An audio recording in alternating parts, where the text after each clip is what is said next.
हरे कृष्णा।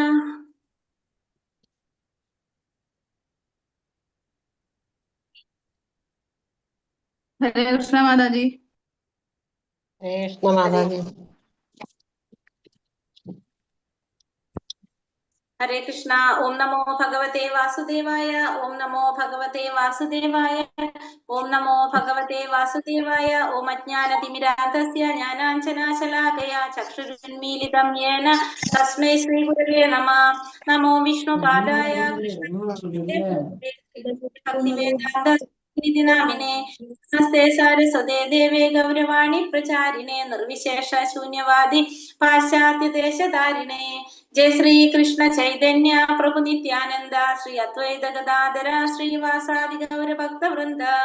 हरे कृष्ण कृष्ण कृष्ण हरे हरे हरे राम राम राम हरे हरे। हरे Krishna. Shri Shri Radha Govind temple ISKCON മാംഗ്ലൂരിന്റെ ഉപദേശാമൃതം ക്ലാസ്സിലേക്ക് എല്ലാവർക്കും സ്വാഗതം. ഹരേ കൃഷ്ണ. ഹരേ കൃഷ്ണ മാതാജി.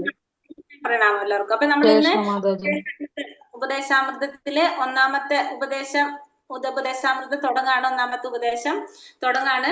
നമ്മൾ ഇന്നലെ ഇൻട്രൊഡക്ഷൻ കണ്ടു. ഇൻട്രൊഡക്ഷനിൽ നമ്മൾ പറഞ്ഞു ഉപദേശാമൃതം രൂപഗോസ്വാമിയുടെയാണ് ഉപദേശാമൃതം. രൂപഗോസ്വാമിയാണ് അത് നമുക്ക് രചിച്ചു തന്നത്. ചൈതന്യ മഹാപ്രഭുവിന്റെ ഉപദേശങ്ങൾ അതാണ് രൂപഗോസ്വാമിയിലൂടെ നമുക്ക് കിട്ടിയിരിക്കുന്നത്.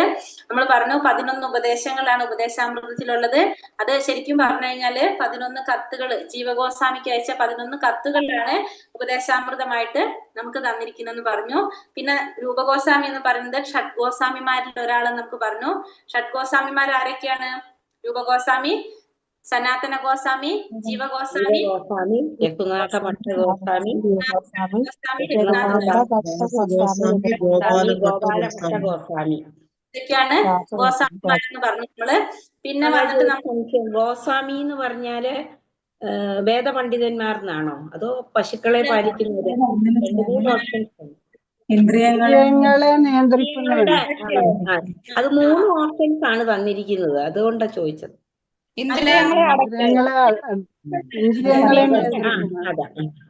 ഗോസ്വാമി നമ്മള് ഭഗവത്ഗീതയിൽ പഠിച്ചിട്ടില്ലേ? ഗോസ്വാമി എന്ന് വെച്ചാൽ ഇന്ദ്രിയങ്ങളെ നിയന്ത്രിക്കുന്നവരാണ് ഗോസ്വാമിമാരെന്ന് പറയും, നിയന്ത്രിക്കാൻ സാധിച്ചിട്ടുള്ളവര്. അപ്പൊ ഇനി നമ്മളെ ക്വസ്റ്റ്യൻസിന്റെ രീതി നമ്മളൊന്ന് മാറ്റാണ്.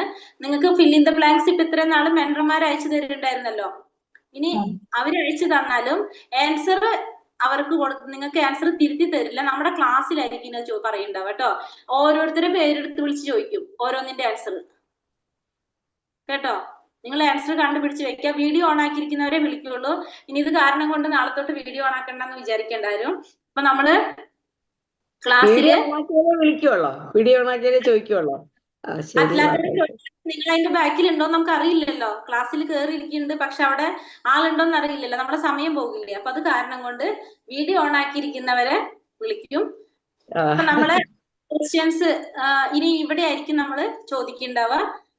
അപ്പൊ 10 ക്വസ്റ്റ്യൻ ഉള്ളത് കൊണ്ടാണ് വീഡിയോ ഓൺ ആക്കുന്നത്. നെറ്റ് വേഗം തീരും. നെറ്റിന്റെ പ്രശ്നം. ശബ്ദം കേട്ടാൽ അറിയത്തില്ലേ മാതാജി?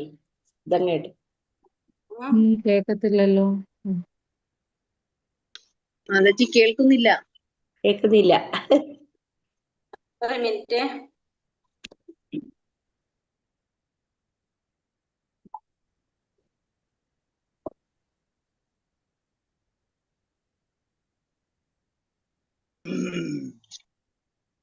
കേൾക്കുന്നില്ലല്ലോ.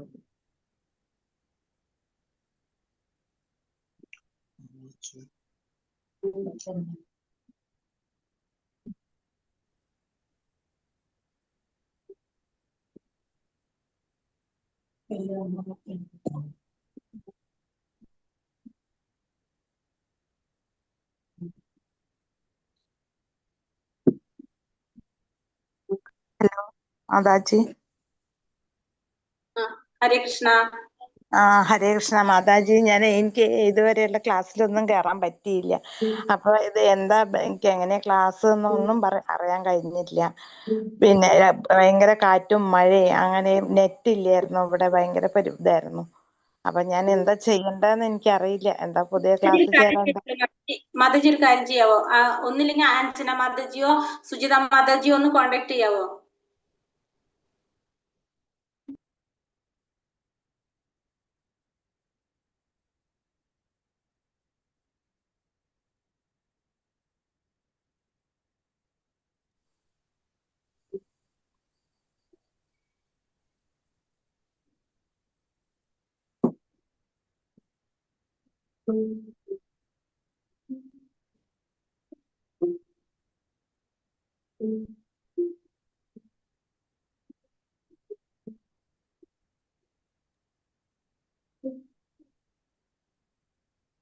നെറ്റ് പ്രോബ്ലം ആണെന്ന് തോന്നുന്നു.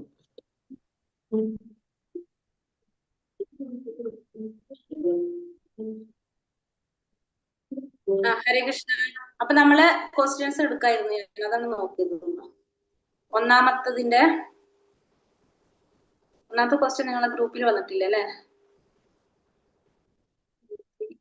വന്നിട്ടുണ്ടല്ലോ. ഗോസ്വാമി എന്ന വാക്കിന്റെ അർത്ഥമായിട്ട് നൽകിയിട്ടുള്ളത് താഴെ പറയുന്നതിൽ ഏതാണ്? ബീന മാതാജി പറഞ്ഞോളൂ.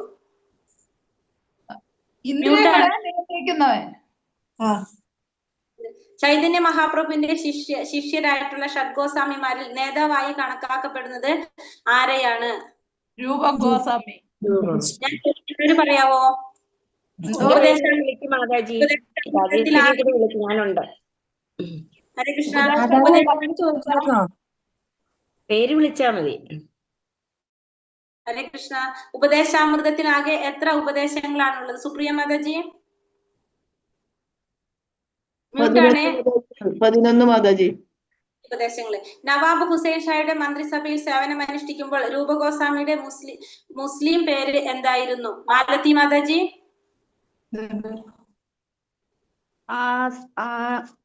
സക്കീർ മാലിക്. സക്കീർ മാലിക് അല്ല, ദബീർ ഖാസ്. ദബീർ മാലിക്. ദബീർ ഖാസ്. ദബീർ ഖാസും സക്കീർ മാലിക്കും. ദബീർ ഖാസാണ് രൂപ ഗോസ്വാമി. രൂപ ഗോസ്വാമിയും ചൈതന്യ മഹാപ്രഭുവും തമ്മിലുള്ള രണ്ടാമത്തെ കൂടിക്കാഴ്ച നടന്നത് എവിടെയാണ്? ബീന സജീവ് മാതാജി. പ്രയാഗിലെ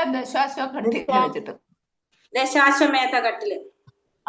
രൂപ ഗോസ്വാമി തന്റെ സമ്പാദ്യത്തെ ഏത് അനുപാതത്തിലാണ് വീതിച്ചത്?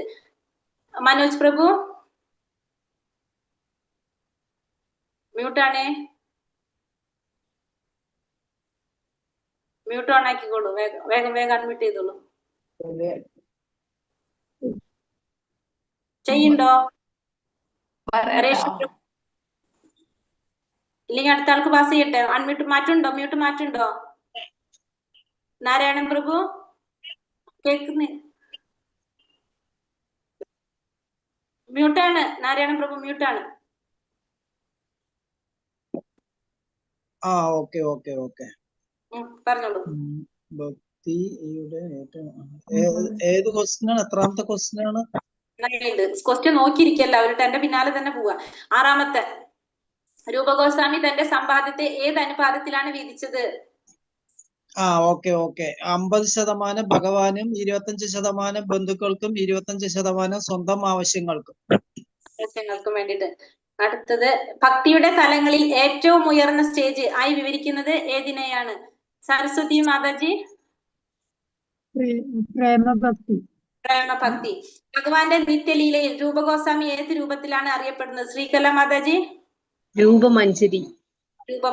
ഉപദേശാമൃതത്തിലെ 1 മുതൽ 7 വരെയുള്ള ഉപദേശങ്ങൾ പ്രധാനമായും എന്തിനെ കുറിച്ചാണ് പ്രതിപാദിക്കുന്നത്? ഓമന മാതാജി. വൈദിക സാധന ഭക്തി.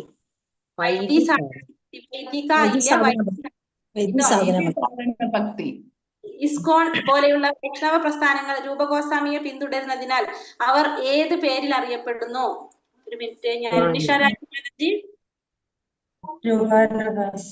രൂപാനുദാസ് എന്നറിയപ്പെടുന്നു. അതാണ് അപ്പോ ഒന്നാമത്തെ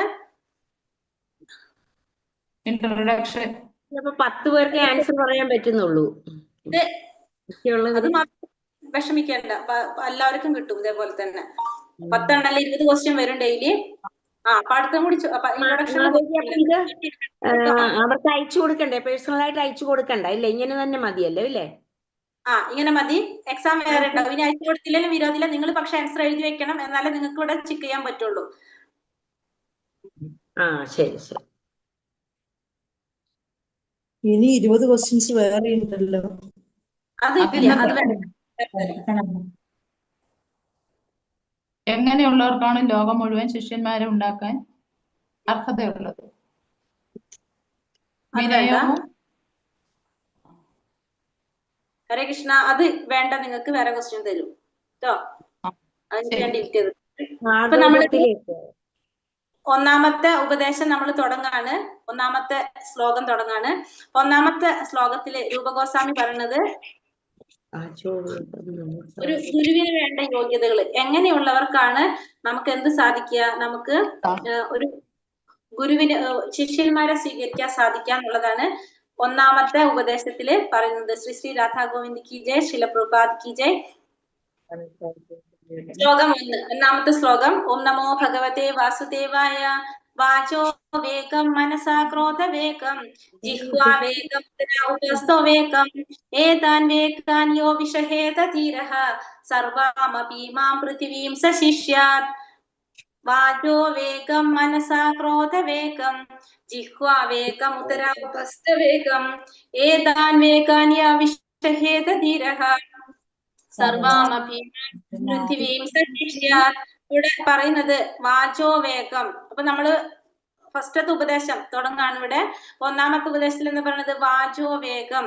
വാചോ വേഗം എന്ന് വെച്ചിട്ടുണ്ടെങ്കിൽ വാക്കിന്റെ ത്വര, സംസാരിക്കാനുള്ള ത്വര. മനസ്സിന്റെ ത്വര. ക്രോധവേഗം, ക്രോധത്തിന്റെ ത്വര.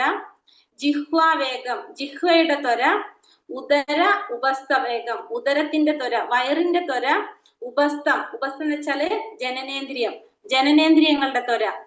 ഈ 6 ത്വരകളെ നിയന്ത്രിക്കാൻ സാധിക്കുന്നവൻ ഏതാൻ വേഗാൻ യാ വിഷഹേത ഏതാൻ വേഗാൻ യോ വിഷഹേത ധീരഃ. ഏതാൻ വേഗാൻ, ഈ ത്വരകളെയെല്ലാം ഏതൊരുവനാണോ വിഷഹേത സഹിക്കാൻ സാധിക്കുന്നത് അവൻ ആരാണ്? ധീരനാണ്.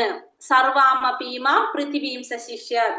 അപ്പൊ അങ്ങനെയുള്ളവർക്ക് ഈ ഭൂമിയെ മുഴുവൻ ശിഷ്യപ്പെടുത്താനുള്ള കഴിവുള്ളായിരിക്കും, അർഹതയുണ്ടായിരിക്കും. അപ്പൊ എന്താണ് പറയണത്?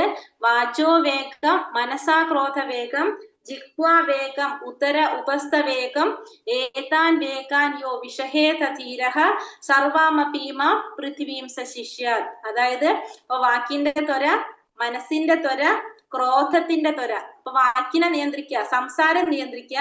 പിന്നെന്താണ്? മനസ്സ് നിയന്ത്രിക്കുക, മനസ്സിന്റെ ത്വരയെ നിയന്ത്രിക്കുക.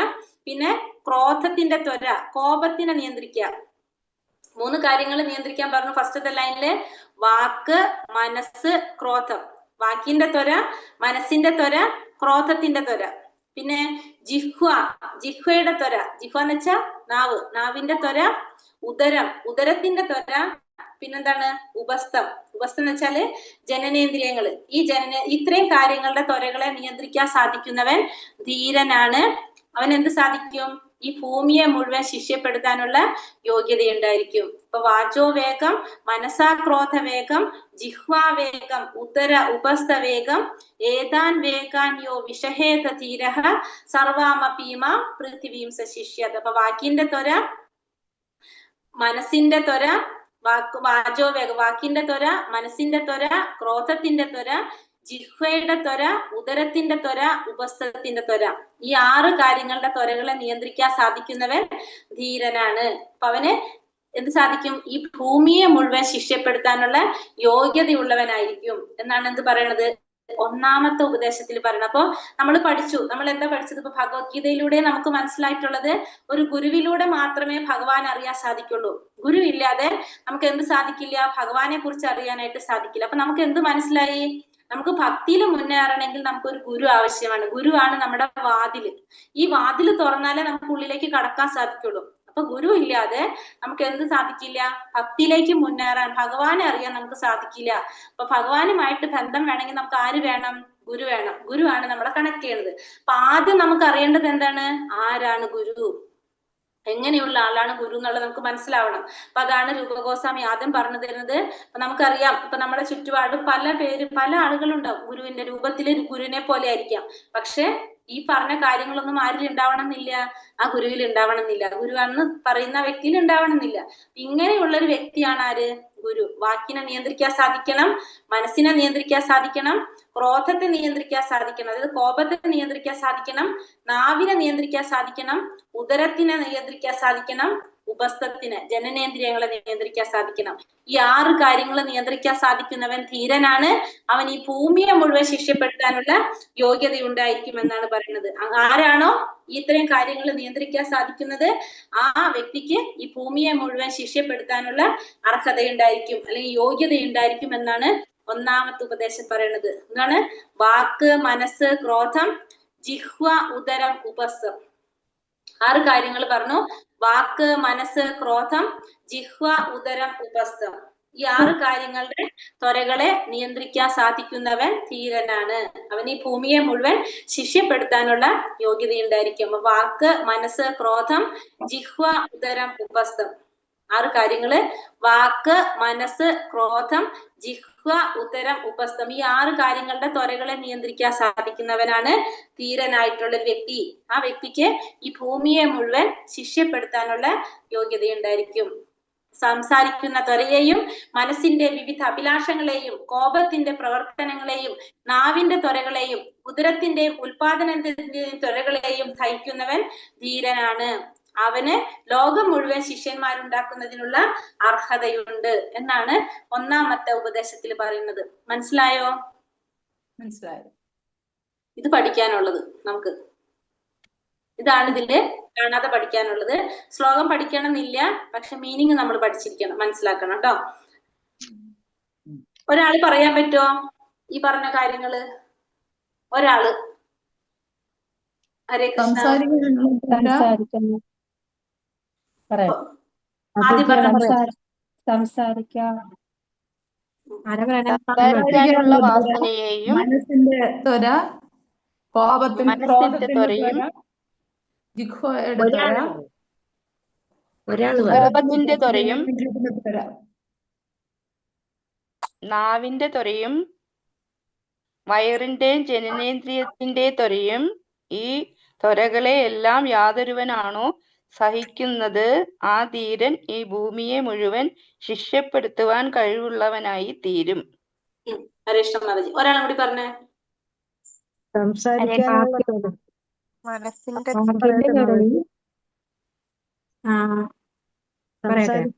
സംസാരിക്കാനുള്ള ത്വരയും മനസ്സിന്റെ ത്വരയും കോപത്തിന്റെ ത്വരയും നാവിന്റെ ത്വരയും ഷഡ്രസങ്ങൾ അനുഭവിക്കുന്നതിനുള്ള ഉദരത്തിന്റെയും ഉൽപാദനത്തിന്റെയും ത്വരകളെയും സഹിക്കുന്നവൻ ധീരനാണ്. അവന് ലോകം മുഴുവൻ അർഹതയുണ്ട്. ഒരാൾ കൂടി പറഞ്ഞേ. വാക്ക്, മനസ്സ്, കോപം, ക്രോധം, നാവ്, ഉദരം, ജ്ഞാനേന്ദ്രിയം ഇവ കഴിവുള്ളവൻ ധീരനാണ്. അവന് ലോകം മുഴുവനെ ശിക്ഷപ്പെടുത്താനുള്ള അർഹതയുണ്ട്. ജ്ഞാനേന്ദ്രിയല്ല പ്രഭു, ജനനേന്ദ്രിയങ്ങളാണ്. ഹരേ കൃഷ്ണ. ഒരാൾ കൂടി പറഞ്ഞേ. വാക്ക്, സംസാരിക്കുന്നതിനുള്ള ത്വരയെയും മനസ്സിന്റെ വിവിധ അഭിലാഷങ്ങളെയും കോപത്തിന്റെ പ്രവർത്തനങ്ങളെയും നാവിന്റെ ത്വരകളെയും ഉദരത്തിന്റെയും ഉൽപാദനേന്ദ്രിയത്തിന്റെയും ത്വരകളെയും സഹിക്കാൻ കഴിവുള്ളവൻ ധീരനാണ്. അവന് ലോകം മുഴുവൻ ശിഷ്യന്മാരുണ്ടാക്കുന്നതിനുള്ള അർഹതയുണ്ട്. ഹരേ കൃഷ്ണ. എല്ലാവർക്കും മനസ്സിലായപ്പോ ഒന്നാമത്തെ ഉപദേശത്തിൽ പറഞ്ഞിരിക്കുന്നത് എന്താണെന്നുള്ളത്? ഇതാണ് നമ്മുടെ ഒന്നാമത്തെ ഉപദേശത്തിൽ പറയുന്നത്. ഒരു ഗുരുവിന് വേണ്ട യോഗ്യതകൾ, എങ്ങനെയുള്ള ഒരു വ്യക്തിയാണ് ഗുരുവാവാൻ അർഹതയുള്ളതെന്നാണ് ഇതിൽ പറയുന്നത്. ഇനി അടുത്തതിൽ പറയുന്നത് പ്രായശ്ചിത്തത്തെ കുറിച്ചാണ് പറയുന്നത്. അതായത് ശ്രീമദ് ഭാഗവതത്തില് 6-ാമത്തെ സ്കന്ധം 1-ാമത്തെ അധ്യായം 9-10 ശ്ലോകങ്ങളില് പരീക്ഷിത്ത് മഹാരാജാവ് ശുകദേവ ഗോസ്വാമിയോട് ചോദിക്കുന്നതാണ് പ്രായശ്ചിത്തത്തെ കുറിച്ച്. അതായത് പ്രായശ്ചിത്തം എന്ന് വെച്ചിട്ടുണ്ടെങ്കിൽ നമ്മൾ ഇന്ദ്രിയങ്ങളെ നിയന്ത്രിക്കാൻ സാധിക്കുന്നില്ലെങ്കിൽ പിന്നെ എന്തിനാണ് നമ്മൾ പ്രായശ്ചിത്തം ചെയ്യുന്നതെന്നാണ് ചോദിക്കുന്നത്.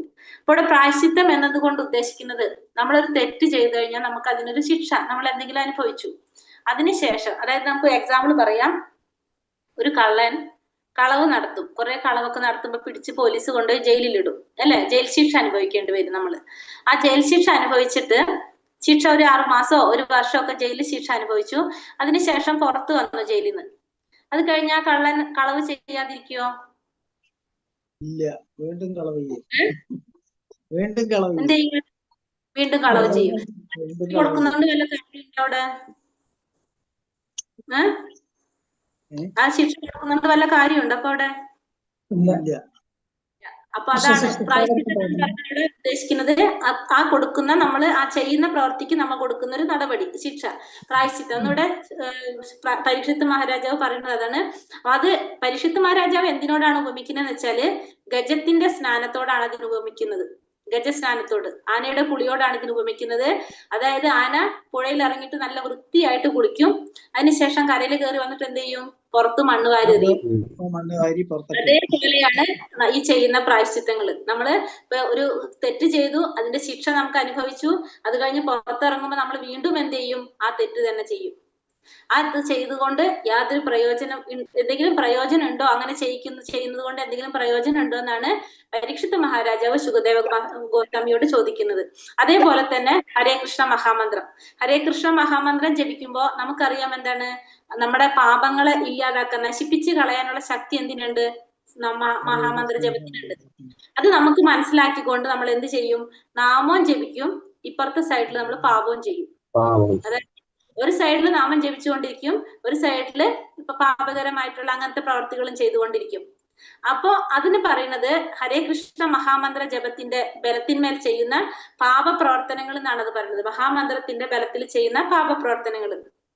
അതുകൊണ്ട് വല്ല കാര്യമുണ്ടോ? ഇതൊന്നും നമുക്ക് നമ്മൾ ചെയ്യുന്നത് കൊണ്ട് എന്തില്ല, ഒരു കാര്യമില്ല. പിന്നെ പറയുന്നത് വേറൊരു എക്സാമ്പിൾ കൂടി പറയുന്നത്, ക്രിസ്ത്യാനികൾ, ഇപ്പൊ നമ്മൾ നാമം ജപിക്കുന്ന പോലെ ക്രിസ്ത്യാനികൾ എന്ത് ചെയ്യും? അവര് പള്ളിയിൽ പോകും. അവിടെ ആഴ്ചയിൽ ഒരു ദിവസം എന്തൊരു സംഭവമുണ്ട്? കുർബാന എന്നല്ല പറയുന്നത്, കുംഭസാരം ചെയ്യും അവര് ആഴ്ചയിൽ ഒരു ദിവസം. അപ്പൊ അവര് ആഴ്ച ചെയ്തിട്ടുള്ള എന്തെങ്കിലും തെറ്റായിട്ടുള്ള പാപകരമായിട്ടുള്ള പ്രവർത്തികളൊക്കെ ചെയ്തിട്ടുണ്ടെങ്കിൽ അവര് പോയിട്ട് കുംഭസരിക്കും. അപ്പൊ ഈ ഒരാഴ്ച ചെയ്ത എല്ലാ പാപങ്ങളും എന്താണ്? ഇല്ലാണ്ടായി എന്നാണ് അവരുടെ വിശ്വാസം. പിറ്റന്നാൾ തൊട്ട് അവർ വീണ്ടും എന്ത് ചെയ്യാം? അവർക്ക് വീണ്ടും ചെയ്യാം. അപ്പൊ ഇങ്ങനെയൊക്കെ ചെയ്യുന്നത് കൊണ്ട് എന്തെങ്കിലും പ്രയോജനം ഉണ്ടോ? നമ്മള് നാമജപത്തിന്റെയും ഈ പറഞ്ഞതും ഇങ്ങനെയൊന്നും ചെയ്യുന്നതുകൊണ്ട് പ്രയോജനമില്ല. അപ്പൊ അതിന് ഉത്തരം ശുകദേവ മഹർഷി പറയുന്നത്, ശരിയായ അറിവിലേക്ക് കടന്നു വരിക എന്നതാണ് യഥാർത്ഥ പ്രായശ്ചിത്തം. അപ്പൊ യഥാർത്ഥ പ്രായശ്ചിത്തം എന്ന് പറയുന്നത് ഇതൊന്നല്ല. നമ്മൾ എന്ത് വേണം? ശരിയായ ജ്ഞാനത്തിലേക്ക് കടന്നു വരണം. ശരിയായ അറിവ് എന്ന് പറയുന്നത് ആരെ കുറിച്ചുള്ള അറിവാണ്? ഭഗവാനെ കുറിച്ചുള്ള അറിവ്. അറിയുന്നവരും നമുക്ക് എന്ത് സാധിക്കും? ഭഗവാനിലേക്ക് കൂടുതൽ അടുക്കാൻ സാധിക്കും, ഭക്തിയുടെ സേവനം ചെയ്യാൻ സാധിക്കും, നമ്മുടെ ഇന്ദ്രിയങ്ങളെ ഭഗവാന്റെ സേവനത്തിനായിട്ട് ഉപയോഗിക്കാൻ സാധിക്കും, ഇന്ദ്രിയങ്ങളെ നിയന്ത്രിക്കാൻ സാധിക്കും. ഇപ്പൊ ഒരു കള്ളനെ നമ്മൾ ആ ജയിലിൽ കൊണ്ടിടുന്ന നേരം ആ ഇന്ദ്രിയങ്ങളെ നിയന്ത്രിക്കേണ്ട രീതിയിൽ പ്രവർത്തിപ്പിക്കുകയാണെങ്കിൽ സ്വാഭാവികമായിട്ടും എന്താണ്? പിന്നെ അത് ആ കള്ളനിൽ വരില്ല, അല്ലെ? ആ ഇന്ദ്രിയങ്ങളെ നിയന്ത്രിക്കാൻ സാധിച്ചു കഴിഞ്ഞാൽ ആ വ്യക്തിക്ക് പിന്നെ എന്ത് വരില്ല? അവിടെ കളവ് ചെയ്യാൻ തോന്നില്ല, അല്ലെ?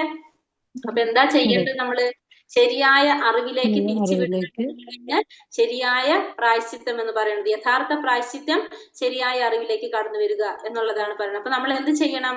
നമ്മള് കൃഷ്ണാവബോധം പരിശീലിക്കുക, ഇന്ദ്രിയങ്ങളെ നിയന്ത്രിക്കുക എന്നുള്ളതാണ് യഥാർത്ഥത്തിലുള്ള പ്രായശ്ചിത്തം എന്ന് പറയുന്നത്. ഇന്ദ്രിയങ്ങളെ നിയന്ത്രിക്കാനായിട്ട് സാധിക്കുക എന്നുള്ളതാണ് നമ്മൾ ചെയ്യേണ്ട കാര്യം. ഇപ്പൊ ഇന്ദ്രിയങ്ങളെ നിയന്ത്രിച്ചു കഴിഞ്ഞാൽ ഈ പറഞ്ഞ കാര്യങ്ങളൊക്കെ എളുപ്പത്തിൽ നമുക്ക് ചെയ്യാനായിട്ട് നടക്കും. അല്ലെങ്കിൽ നമ്മൾ എന്താണ്? ആ ചെയ്തത് തന്നെ തെറ്റ് വീണ്ടും വീണ്ടും ചെയ്തുകൊണ്ടേയിരിക്കും. മനസ്സിലായോ? അപ്പൊ പ്രായശ്ചിത്തം എന്താണ് ഉദ്ദേശിച്ചത് അവിടെ? അടുത്തത് ഇനി നമ്മൾ ഈ ശ്ലോകത്തില് പറഞ്ഞ മീനിങ് നമുക്ക് നോക്കാം. ഒന്നാമത്തെ നമ്മളോട് പറഞ്ഞു സംസാരിക്കാനുള്ള ത്വര, വാചോ വേഗം, അല്ലെ? അപ്പൊ സംസാരിക്കാനുള്ള ത്വര എന്ന് പറയുന്നത് ഇവിടെ പറയുന്നത് നമ്മള് മൗനം പാലിക്കാന്നല്ല അതിൽ പറയുന്നത്. സംസാരിക്കാനുള്ള ത്വര എന്ന് പറയുന്നത് മൗനം പാലിക്കാന്നല്ല, ഭഗവാനെ കുറിച്ച് അല്ലെങ്കിൽ ഭഗവാന്റെ ഭക്തന്മാരെ കുറിച്ച് അല്ലെങ്കിൽ ഭഗവാന്റെ നാമരൂപ ഗുണ ലീലകളെ കുറിച്ച് പറയുമ്പോൾ നമ്മൾ വാചാലനായിരിക്കണം. നമ്മൾ അത്രയേ നമുക്ക് സംസാരിക്കാം. അല്ലാത്ത ഭൗതികമായ വിഷയങ്ങളോ ഭൗതിക കാര്യങ്ങളാണെങ്കിൽ നമ്മൾ എന്ത് വേണം? മൗനം പാലിക്കണം. അല്ലെങ്കിൽ നമ്മൾ എന്താ ചെയ്യുന്നത്? അല്ലാതെ നമ്മൾ ഇങ്ങനെ സംസാരിച്ചു കൊണ്ടിരിക്കുന്നതിന് ഇവിടെ പറയുന്നത് ഇതാ ഇങ്ങോട്ട് വന്ന് എന്നെ ഭക്ഷിക്കൂ എന്ന് പാമ്പിനെ ക്ഷണിച്ചു വരുത്തുന്ന തവളയെ പോലെ. തവള എങ്ങനെയാണ് പ്രോക്കം പ്രോക്കം പ്രോക്കം എന്ന് പറഞ്ഞ് ഇങ്ങനെ കരഞ്ഞോണ്ടിരിക്കും അല്ലെ. അത് കരഞ്ഞോണ്ടിരിക്കുമ്പോ പാമ്പിനറിയാം അവിടെ തവളയിൽ നിന്ന് വന്നതിനെ പിടിക്കും. അതേപോലെയാണ് നമ്മൾ ഈ ഭൗതികമായ കാര്യങ്ങള് സംസാരിച്ചുകൊണ്ടിരിക്കുമ്പോ അതിന്റെ പിന്നാലെ നമ്മളിങ്ങനെ സംസാരിച്ചുകൊണ്ടിരിക്കുമ്പോ അതിന്റെ 100 പ്രശ്നങ്ങൾ അതിന്റെ പിന്നാലെ വന്നുകൊണ്ടിരിക്കും അല്ലെ. ഭഗവാനെ കുറിച്ച് നമ്മൾ പറയുകയാണെങ്കിൽ നമുക്ക് എന്താണ്, നമുക്ക് ഇഷ്ടം പോലെ സംസാരിക്കാം. അല്ലെങ്കിൽ നമ്മൾ എന്ത് ചെയ്യണം, മൗനിയായിരിക്കാം എന്നാണ് ഇവിടെ അർത്ഥാക്കുന്നത്. സംസാരിക്കാനുള്ള ത്വര എന്ന് പറയുന്നത് അതാണ്. ഇതാ ഇങ്ങോട്ട് വന്ന് എന്നെ ഭക്ഷിക്കൂ എന്ന് പാമ്പിനെ ക്ഷണിച്ചു വരുത്തുകയാണ് കരച്ചിലിലൂടെ തവള ചെയ്യുന്നത്. അങ്ങനെ മൃത്യുവിനെ ക്ഷണിക്കലാണെങ്കിലും അത് തന്റെ ക്രന്ദനം തുടർന്നുകൊണ്ടേയിരിക്കുന്നു. ലൗകിക മനുഷ്യരുടെയും നിരാകാര നിർഗുണ ബ്രഹ്മവാദികളായ മായാവാദികളായ ദർശനികരുടെയും സംവാദങ്ങളെ മണ്ടൂക ക്രന്ദനങ്ങളോട് ഉപമിക്കാം. അപ്പൊ അതാണ് ഇവിടെ പറയുന്നത്. രണ്ടാമത്തത് പറയുന്നത് മായാവാദികളായ തത്വചിന്തകന്മാർ വിചാരിക്കുന്നത് പോലെ പുറമേക്കൊന്നും മിണ്ടാതിരിക്കുക എന്നുള്ളതല്ല മൗനം എന്നതുകൊണ്ട് അർത്ഥാക്കുന്ന. മൗനമല്ല എന്ന് നമ്മൾ ഈ പറഞ്ഞ സംസാരിക്കാനുള്ള ത്വരയുടെ നിയന്ത്രണം എന്ന് പറയുന്നത്. കുറച്ചു നേരത്തേക്ക് മൗനം സഹായകരമായി തോന്നിയേക്കാം, എന്നാൽ ഒടുവിൽ അത് പരാജയപ്പെടുന്നത് കാണാം. പക്ഷെ നമ്മളോട് മൗനിയായിട്ടിരിക്കാൻ പറഞ്ഞാൽ കുറച്ചു നേരം നമ്മൾ ഇരിക്കും. അത് കഴിഞ്ഞാൽ പരാജയം എന്ന് പറഞ്ഞാൽ നമ്മൾ എന്താണ്, നമ്മൾ പിന്നെ സംസാരിക്കും അല്ലെ. നമുക്ക് മിണ്ടാതിരിക്കാൻ നമുക്ക് തന്നെ അറിയാം. ഒരു ക്ലാസ്സിൽ എല്ലാവരുടെ 5 മിനിറ്റ് മിണ്ടാതിരിക്കാൻ പറഞ്ഞാൽ എല്ലാവർക്കും ഇരിക്കാൻ പറ്റുമോ?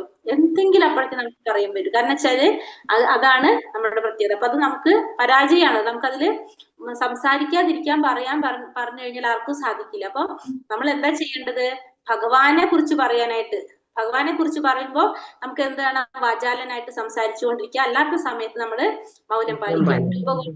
നിർദ്ദേശം അനുസരിച്ച് ഭാഷണ നിയന്ത്രണം കൊണ്ട് വിവക്ഷിക്കപ്പെടുന്നത് കൃഷ്ണ കഥാകഥനമാണ്. ഭഗവാന്റെ നാമരൂപ ഗുണ ലീലകൾ എന്നിവയെല്ലാം നാവിന് ഭാഷണ വിഷയമാക്കാം. കൃഷ്ണ കഥകൾ സങ്കീർത്തനം ചെയ്യുന്നവൻ മൃത്യുവിന്റെ പിടുത്തത്തിൽ നിന്ന് അകന്നു നിൽക്കുന്നു. അപ്പൊ കൃഷ്ണ കഥകൾ സങ്കീർത്തനം ചെയ്യുന്നവൻ മരണത്തിന്റെ പിടുത്തത്തിൽ നിന്ന് അകന്നു നിൽക്കുന്നു. അപ്പൊ അതാണ് ഒന്നാമത്തെ സംസാരിക്കാനുള്ള ത്വര.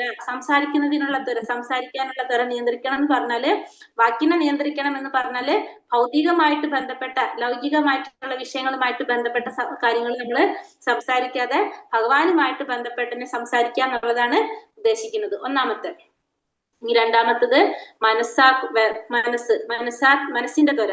മനസ്സിന്റെ ത്വര എന്ന് പറയുന്നത്, മനസ്സ് ശൂന്യതയുണ്ടാക്കാൻ ശ്രമിക്കുന്നത് സ്വാഭാവികതയ്ക്ക് നിരക്കാത്ത പ്രവൃത്തിയാണ്. മനസ്സ് ശൂന്യത ഉണ്ടാക്കുക എന്ന് നമുക്ക് ഒരിക്കലും നടക്കാത്ത കാര്യമാണ്. ആ ശൂന്യതയ്ക്ക് ഒരിക്കലും നിലനിൽക്കുകയില്ല. എന്നാൽ ഒരാൾ കൃഷ്ണനെ കുറിച്ചും കൃഷ്ണനെ ഏറ്റവും നന്നായി എങ്ങനെ സേവിക്കാം എന്നതിനെ കുറിച്ചും ചിന്തിക്കുന്ന പക്ഷം സ്വാഭാവികമായിട്ടും അയാളുടെ മനസ്സ് നിയന്ത്രണ വിധേയമാകും. അപ്പൊ മനസ്സിനെ നിയന്ത്രിക്കാൻ സാധിക്കുക. അർജുനൻ പറയുന്നുണ്ട് ഭഗവത്ഗീതയിൽ അല്ലെ, മനസ്സിനെ നിയന്ത്രിക്കാന്ന് പറഞ്ഞാല് ചഞ്ചലം ഹി മന കൃഷ്ണ അല്ലെ അർജുനൻ പറയുന്നുണ്ട്. ഭയങ്കര ബുദ്ധിമുട്ടുള്ള കാര്യമാണ്. കാറ്റിനെ പിന്നെ പിടിച്ചു നിർത്താം, പക്ഷെ മനസ്സിനെ പിടിച്ചു നിർത്താനായിട്ട് ഒട്ടും പറ്റില്ല എന്ന്. അപ്പൊ മനസ്സിനെ നമുക്ക് പിടിച്ചു നിർത്താനായിട്ട് ബുദ്ധിമുട്ടാണ്.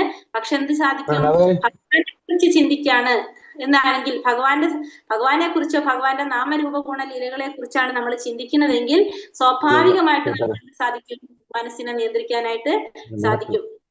അപ്പൊ മനസ്സിനെ നിയന്ത്രിക്കാനുള്ള വഴി എന്ന് പറയുന്നത് ഭഗവാന്റെ പാതാരവിന്ദങ്ങളിൽ മനസ്സ് ബന്ധിക്കാമെങ്കിൽ മനസ്സിന്റെ ചാഞ്ചല്യത്തെ അല്ലെങ്കിൽ ദൗർബല്യത്തെ നിയന്ത്രിക്കാൻ സാധിക്കും. അപ്പൊ മനസ്സിനെ നിയന്ത്രിക്കാനുള്ള മാർഗം എന്താണ്, ഭഗവാന്റെ പാതാരവിന്ദങ്ങളിൽ മനസ്സിനെ ബന്ധിക്കുക. ഭഗവാന്റെ പാതാരവിന്ദങ്ങളിൽ മനസ്സിനെ ബന്ധിക്കുക എന്നുള്ളതാണ് മനസ്സിന്റെ ചാഞ്ചല്യത്തെ ദൗർബല്യത്തെ നിയന്ത്രിക്കാനുള്ള മാർഗം എന്ന് പറയുന്നത്. മൂന്നാമത്തെ പറഞ്ഞ ദുർബലമായ മനസ്സിന്റെ ക്ഷോഭത്തെ പറ്റി പ്രസ്താവിക്കുന്നതാകിയാൽ അവ രണ്ടു തരത്തിലാണ്. ഒന്ന് അവിരോധ പ്രീതി, രണ്ടാമത്തത് വിരോധയുക്ത ക്രോധം. ഒരിക്കലും നിരോധനമില്ലാത്ത തടസ്സമില്ലാത്ത രാഗമാണെന്ത്, അവിരോധ പ്രീതി. നൈരാശ്യ നിമിത്തമുള്ള ക്രോധമാണ് വിരോധയുക്ത ക്രോധം. അപ്പൊ ഇതിൽ വരുന്ന 2 കാര്യങ്ങളാണ് അവിരോധ പ്രീതി, വിരോധയുക്ത ക്രോധം. അവിരോധ പ്രീതി എന്ന് പറഞ്ഞാല് നമ്മൾ എന്ത് ചെയ്യാണ്, നമുക്ക് ഒരിക്കലും നിരോധനമില്ലാത്ത അല്ലെങ്കിൽ നമുക്ക് ഒരിക്കലും തടസ്സമില്ലാത്തതാണ് എന്ത്, അവിരോധ പ്രീതി എന്ന് പറയുന്നത്. അതായത് നമ്മൾ എന്തെങ്കിലും ഒരു കാര്യം ഭൗതികമായിട്ടുള്ള അഭിലാഷങ്ങൾ പൂർത്തീകരിക്കാനായിട്ട് അല്ലെങ്കിൽ നിർവഹിക്കാൻ വേണ്ടിയിട്ട് നമ്മൾ എന്തെങ്കിലും ഒരു കാര്യം ചെയ്യാൻ വേണ്ടി കുറെ പരിപാടികൾ ആസൂത്രണം ചെയ്യും. കുറെ കാര്യങ്ങൾ നമ്മൾ വിചാരിക്കും, അങ്ങനെ ചെയ്യണം ഇങ്ങനെ ചെയ്യണം എന്നൊക്കെ ഇങ്ങനെ കുറെ കാര്യങ്ങൾ നമ്മൾ ആസൂത്രണം ചെയ്യും. അത് ശരിയായ രീതിയിൽ നന്നായിട്ട് നടക്കും നമുക്കൊരു വിശ്വാസം ഉണ്ടാവും. ആ വിശ്വാസം എന്ന് പറയുന്നത് അവിരോധ പ്രീതി. നമ്മൾ ഒരിക്കലും നെഗറ്റീവായിട്ട് ചിന്തിക്കുന്നില്ല, അത് നടക്കൂല എന്ന് നമ്മൾ ചിന്തിക്കുന്നേ ഇല്ല. ആ നമ്മൾ വിചാരിച്ച പോലെ, നമ്മൾ ആസൂത്രണം ചെയ്ത പോലെ, ആ പദ്ധതി ചെയ്ത പോലെ അത് ശരിയായ രീതിയിൽ നടക്കും എന്നുള്ളൊരു വിശ്വാസമാണ് എന്ത്, അവിരോധ പ്രീതി എന്ന് പറയുന്നത്. അപ്പൊ അവിരോധ പ്രീതി എന്ന് പറഞ്ഞാല് ഒരിക്കലും നിരോധനം ഇല്ലാത്ത, ഒരു തടസ്സമില്ലാത്ത ആ വിശ്വാസം. നമ്മള് വിചാരിച്ചൊരു കാര്യം ശരിയായ രീതിയിൽ നമുക്ക് ചെയ്യാൻ സാധിക്കുമെന്നുള്ള ഒരു വിശ്വാസമാണ് എന്ത്? അവിരോധ പ്രീതി. അത് നടക്കാതെ വരുമ്പോ നമുക്ക് എന്ത് വരും? ക്രോധം വരും. അപ്പൊ നമ്മള് ഫസ്റ്റത്തിൽ നമ്മൾ ഒട്ടും എന്ത് വിചാരിക്കുന്നില്ല? നടക്കാതെ വരും എന്ന് ചിന്തിക്കുന്നില്ല. പക്ഷെ നടക്കാതെ വന്നു കഴിഞ്ഞാൽ നമുക്ക് അവിടെ എന്ത് സംഭവിക്കും? ക്രോധം സംഭവിക്കും. അപ്പൊ അതെന്തായിട്ട് മാറും? വിരോധയുക്ത ക്രോധമായിട്ട് മാറും. ഫസ്റ്റത്തെ അവിരോധ പ്രീതി എന്ന് വെച്ചാല് നമ്മള് ഒരിക്കലും നിരോധനമില്ലാത്ത, തടസ്സമില്ലാത്ത, നമ്മൾ ആസൂത്രണം ചെയ്ത കാര്യങ്ങളെല്ലാം നടക്കുന്നുള്ള വിശ്വാസമാണ് അവിരോധ പ്രീതി. അത് നടക്കാതെ വരുമ്പോൾ നമുക്ക് എന്ത് സംഭവിക്കും? ക്രോധം സംഭവിക്കും. അതാണ് വിരോധയുക്ത ക്രോധം എന്ന് പറയുന്നത്. മനസ്സിലായോ രണ്ടും? ഹരേ കൃഷ്ണ.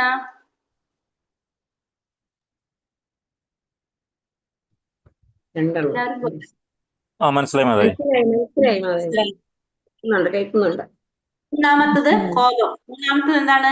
കോപമാണ് മൂന്നാമത്തെ. അപ്പൊ ഫസ്റ്റ് നമ്മൾ എന്ത് പറഞ്ഞു? വാക്ക്, മനസ്സ്, ക്രോധം അല്ലെ? വാചോവേഗം, മനസ്സ, ക്രോധവേഗം. മൂന്നാമത്തത് ക്രോധം, കോപം. തന്നോട് കാണിക്കുന്ന ഒരു ഭക്തൻ എങ്ങനെയായിരിക്കണം? തന്നോട് ആര് നിന്ദ കാണിച്ചാലും അതിനെ നമ്മൾ സഹിക്കാൻ പഠിക്കണം. നമ്മളോട് ആരെന്ത് ചെയ്താലും നമ്മൾ അതിനെ സഹിക്കാൻ പഠിക്കണം. പക്ഷെ ഭഗവാനെയോ ഭഗവാന്റെ ഭക്തനെയാണ് നിന്ദിക്കുന്നതെങ്കിൽ നമ്മൾ എന്ത് ചെയ്യരുത്? അവിടെ നമ്മൾ സഹിക്കാതെ നമ്മൾ ക്രോധം പ്രകടിപ്പിക്കണം. അപരാധിയുടെ നേരെ അഗ്നിതുല്യം പ്രവർത്തിക്കണം എന്നാണ് പറയുന്നത്. ഒരു ഗോസ്വാമി പറയുന്നത്, നമ്മളോട് ആരെങ്കിലും എന്തെങ്കിലും പ്രവർത്തിക്കുകയോ ചെയ്തു കഴിഞ്ഞാൽ നമ്മൾ അവിടെ സഹിക്കണം. പക്ഷെ ഭഗവാനെയോ ഭഗവാന്റെ ഭക്തനെ നിന്ദിക്കുക എന്തെങ്കിലും ചെയ്യുകയാണെങ്കിൽ നമ്മൾ എന്ത് ചെയ്യണം? നമ്മൾ അവിടെ അഗ്നിതുല്യം പ്രവർത്തിക്കണം എന്നാണ് രൂപഗോസ്വാമി പറയുന്നത്. ഇതില് പിന്നത്തെ പറയുന്നത് ജഗായി മതായി എന്ന് രണ്ട് ദുരാത്മാക്കളായിട്ടുള്ള സഹോദരന്മാര്. അവര് നിത്യാനന്ദ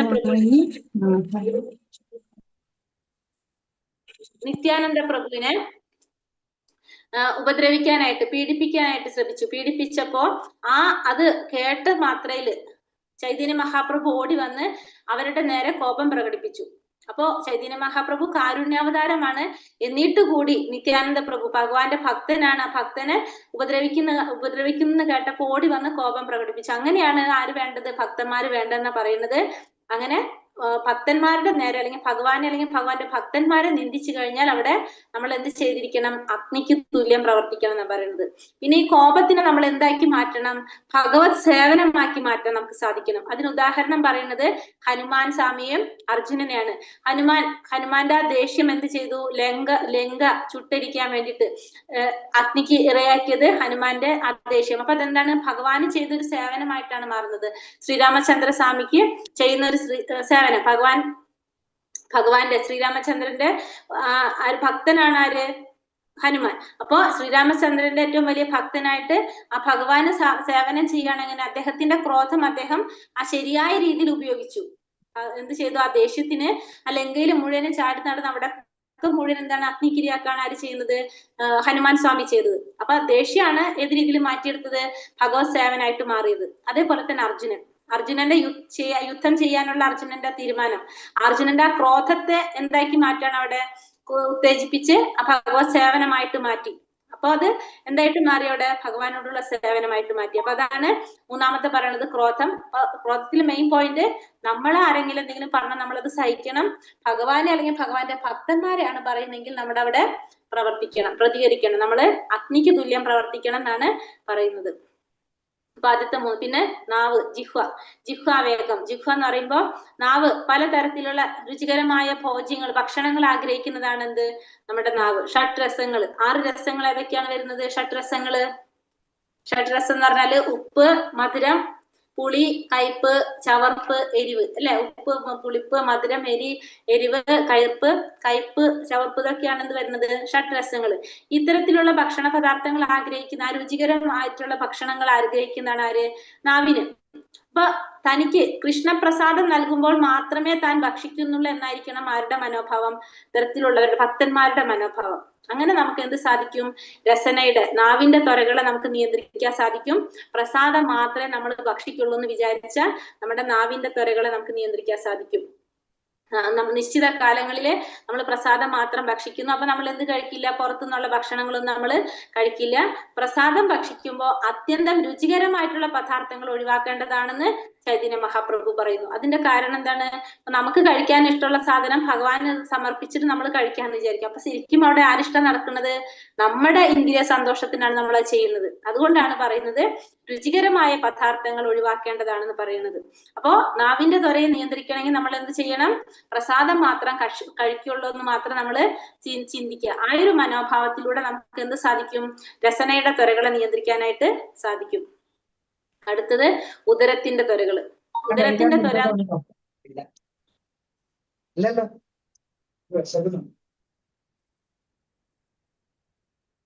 ഉദരത്തിന്റെ ത്വര എന്ന് പറയുമ്പോൾ ഒരു ശരീരത്തിൽ 3 ഇന്ദ്രിയങ്ങൾ, അതായത് നമുക്ക് മനസ്സിലാക്കാം നമ്മുടെ ശരീരത്തില് 3 ഇന്ദ്രിയങ്ങൾ നേർവരയിലാണ് വരുന്നത്. ജിഹ്വ, ഉദരം, ഉപസ്ഥം. ഈ 3 കാര്യങ്ങൾ ജിഹ്വ, ഉദരം, ഉപസ്ഥം നേർരേഖയിലാണ് വരുന്നത്. ഇതില് നാവിന്റെ രസനയുടെ ജിഹ്വയുടെ ത്വരകളെ നമുക്ക് നിയന്ത്രിക്കാൻ സാധിച്ചാൽ ഓട്ടോമാറ്റിക്കലി ഉദരത്തിന്റെയും ഉപസ്ഥത്തിന്റെയും ത്വരകളെ നിയന്ത്രിക്കാൻ സാധിക്കും. നാവിന്റെ ത്വരനെ നിയന്ത്രിക്കാനാണ് ഏറ്റവും ബുദ്ധിമുട്ട്. നാവിനെ നിയന്ത്രിച്ചു കഴിഞ്ഞാൽ ഉദരവും ഉപസ്ഥവും നമുക്ക് നിയന്ത്രിക്കാനായിട്ട് സാധിക്കും. അപ്പൊ പ്രസാദം മാത്രം കഴിക്കുള്ളൂ എന്ന് പറഞ്ഞ് വിചാരിച്ച് നമുക്ക് എന്ത് സാധിക്കും? പതുക്കെ നമുക്ക് നാവിന്റെ ത്വരയെ നിയന്ത്രിക്കാനായിട്ട് സാധിക്കും. അങ്ങനെ നിയന്ത്രിച്ച് നിർത്താൻ സാധിക്കുമെങ്കിൽ ഉദരത്തിന്റെയും ജനനേന്ദ്രിയത്തിന്റെയും അഭിലാഷങ്ങൾ തന്നെത്താനെ നിയന്ത്രിക്കപ്പെടും എന്നാണ് രൂപഗോസ്വാമി പറയുന്നത്. ആവശ്യത്തിലധികം ഭക്ഷിക്കാൻ നാം ആഗ്രഹിച്ചാൽ ജീവിതത്തിൽ അസൗകര്യങ്ങൾ ഒട്ടനേകം അസൗകര്യങ്ങൾ, ക്ലേശങ്ങൾ നമുക്ക് അനുഭവിക്കേണ്ടതായിട്ട് വരും. ഏകാദശി, ജന്മാഷ്ടമി തുടങ്ങിയ വിശേഷ ദിവസങ്ങളിൽ ഉപവസിക്കുകയാണെങ്കിൽ ഉദരത്തിന്റെ ത്വരയെ നമുക്ക് നിയന്ത്രിക്കാം. അപ്പൊ നമ്മൾ ഉദരത്തിന്റെ ത്വരയെ നിയന്ത്രിക്കാൻ സാധിക്കുന്നതാണെന്ത്? ഈ പറഞ്ഞ ഉപവാസങ്ങളൊക്കെ, ഏകാദശി, ജന്മാഷ്ടമി ദിവസങ്ങളിലൊക്കെ ഉപവാസം അനുഷ്ഠിച്ചുകൊണ്ട് നമുക്ക് എന്ത് സാധിക്കും? നമുക്ക് പതുക്കെ നമ്മുടെ ഇന്ദ്രിയങ്ങൾ ഉദരത്തിന്റെ നിയന്ത്രണം ചെയ്യാനായിട്ട് നമുക്ക് സാധിക്കും. അതാണ് 5ാമത്തെ പറയുന്നത്. 6ാമത്തെ പറയുന്നത് ഉൽപാദനേന്ദ്രിയത്തിന്റെ ഉപസ്ഥം, ഉൽപാദനേന്ദ്രിയത്തിന്റെ ത്വരകളെ നിയന്ത്രിക്കുക. കൃഷ്ണാവബോധം കൊണ്ട് അനുഗ്രഹിക്കപ്പെട്ട സന്താനം ലഭിക്കുന്നതിന് വേണ്ടി ജനനേന്ദ്രിയം ഉപയോഗിക്കേണ്ടതാണ്. അതിനു വേണ്ടി അല്ലെങ്കിൽ അത് ഉപയോഗിക്കരുത്. അപ്പൊ നമ്മളെ ജനനേന്ദ്രിയങ്ങള് കൃഷ്ണാവബോധത്തിലുള്ള സന്താനങ്ങളെ ഉൽപ്പാദിപ്പിക്കാൻ വേണ്ടിയിട്ടാണ് നമ്മൾ ഉപയോഗിക്കുന്നതെങ്കിൽ അത് എന്താണ്? ശരിയായ രീതിയിലുള്ള, അല്ലെങ്കിൽ നമ്മൾ അത് ഉപയോഗിക്കരുത്. ശാസ്ത്രത്തിൽ പ്രതിപാദിച്ച മാതിരി അയാൾ അന്യായമായ ലൈംഗിക ജീവിതത്തിൽ മുഴുകിയാൽ വിചാരം, ഉപായാന്വേഷണം, സംഭോഗത്തെ പറ്റിയുള്ള സംസാരം, യഥാർത്ഥ സംഭോഗം എന്നിങ്ങനെയുള്ള അധാർമിക ലൈംഗിക ജീവിതത്തിൽ മുഴുകിയാൽ, അല്ലെങ്കിൽ കൃത്രിമ മാർഗങ്ങൾ ഉപയോഗിച്ച് ലൈംഗിക തൃഷ്ണ ശമിപ്പിച്ചാൽ അയാൾ മായയുടെ അധീനതയിൽ അകപ്പെട്ടതായിട്ട് കരുതണം. നമ്മുടെ ജനനേന്ദ്രിയങ്ങൾ നമ്മൾ എന്തിനു വേണ്ടി ഉപയോഗിക്കണം? കൃഷ്ണാവബോധത്തിലുള്ള സത്സന്താനങ്ങൾക്ക് വേണ്ടിയിട്ടായിരിക്കണം നമ്മൾ ഉപയോഗിക്കേണ്ടത്. അപ്പൊ ഇതാണ് 6 ത്വരകളെ നിയന്ത്രിക്കുന്നതിനെ കുറിച്ചാണ് കൂടെ നമ്മൾ പറഞ്ഞത്. അപ്പൊ 6 ഡീറ്റെയിൽ ആയിട്ട് പറഞ്ഞു. വാചോ വേഗം, മനസ്സാ ക്രോധ വേഗം, ജിഹ്വാ വേഗം, ഉദര ഉപസ്ഥ വേഗം, ഏതാൻ വേഗാൻ യാ വിഷഹേത ധീരഃ സർവാമപീമ പൃഥിവീം സശിഷ്യത്. അപ്പൊ വാക്കിന്റെ ത്വര, മനസ്സിന്റെ ത്വര, കോപത്തിന്റെ ത്വര, പിന്നെ നാവിന്റെ ത്വര, പിന്നെ ഉദരത്തിന്റെ ത്വര, ജനനേന്ദ്രിയത്തിന്റെ ത്വര. ഈ 6 നിയന്ത്രിക്കാൻ സാധിക്കുന്നവൻ ധീരനാണ്.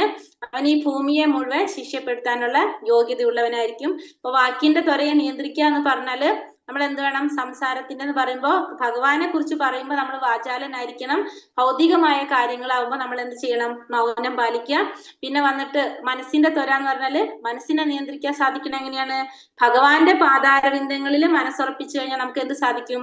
മനസ്സിന്റെ ത്വരയെ നിയന്ത്രിക്കാനായിട്ട് സാധിക്കുന്നതാണ് പറയുന്നത്. പിന്നെ വന്നിട്ട് അപ്പൊ നമുക്ക് മനസ്സിന്റെ ചാഞ്ചല്യത്തെ അല്ലെങ്കിൽ ദൗർബല്യത്തെ നിയന്ത്രിക്കാനായിട്ട് സാധിക്കും. എങ്ങനെയാണെങ്കിൽ?